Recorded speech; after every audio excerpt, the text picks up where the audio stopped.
Hema committee റിപ്പോർട്ടിൽ മുഖ്യമന്ത്രി പിണറായി വിജയന് തുറന്ന കത്തുമായി സാംസ്കാരിക പ്രവർത്തകർ കെ.ആർ. മീര, അരുന്ധതി റോയ്, ആർ. രാജഗോപാൽ, പ്രകാശ് എന്നിവരുൾപ്പെടെ 72 പേരാണ് കത്തയച്ചത്.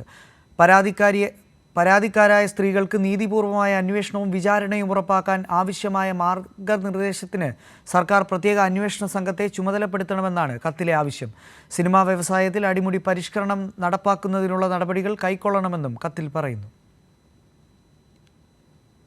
ഹേമ കമ്മിറ്റി റിപ്പോർട്ടിന് പിന്നാലെ ഉണ്ടായ വെളിപ്പെടുത്തലുകളിൽ അന്വേഷണം പുരോഗമിക്കുന്ന സാഹചര്യത്തിലാണ് എഴുത്തുകാരി കെ.ആർ. മീര, സിനിമാ താരം പ്രകാശ് രാജ്, അരുന്ധതി റോയ് ഉൾപ്പെടെ 72ഓളം പേർ മുഖ്യമന്ത്രിക്ക് കത്തയച്ചത്. പരാതിക്കാരായ സ്ത്രീകൾക്ക് നീതിപൂർവമായ അന്വേഷണവും വിചാരണയും ഉറപ്പാക്കാൻ ആവശ്യമായ മാർഗനിർദ്ദേശം നൽകാൻ സർക്കാർ പ്രത്യേക അന്വേഷണ സംഘത്തെ ചുമതലപ്പെടുത്തണമെന്ന് കത്തിൽ ആവശ്യപ്പെട്ടു. അനുഭവം തുറന്നു പറയാൻ തയ്യാറായ എല്ലാ സ്ത്രീകൾക്കും സർക്കാർ കൗൺസിലിംഗ് സേവനം നൽകണം.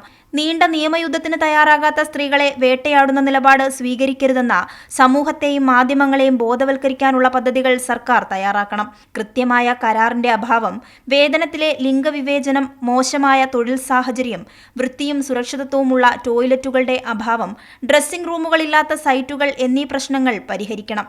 ഹേമ കമ്മിറ്റിക്ക് മുൻപാകെ മൊഴി നൽകിയവരുടെയും ദുരനുഭവം പരസ്യമാക്കിയവരുടെയും സുരക്ഷ ഉറപ്പാക്കണമെന്നും കത്തിൽ ആവശ്യപ്പെട്ടിട്ടുണ്ട്. പ്രശ്നപരിഹാര നടപടിയെന്ന നിലയിൽ സർക്കാർ നയരൂപീകരണമോ നിയമനിർമ്മാണമോ കൊണ്ടുവരണം. ഹേമ കമ്മിറ്റി രൂപീകരണത്തിന്റെ ലക്ഷ്യം പൂർണ്ണമായി ഫലവത്താകണമെങ്കിൽ പീഡനത്തിനെതിരെ സന്ധിയില്ലാത്ത കർശനമായ നിലപാട് സ്വീകരിക്കണമെന്നും കത്തിൽ വ്യക്തമാക്കുന്നു. കൈരളി ന്യൂസ്, ദില്ലി.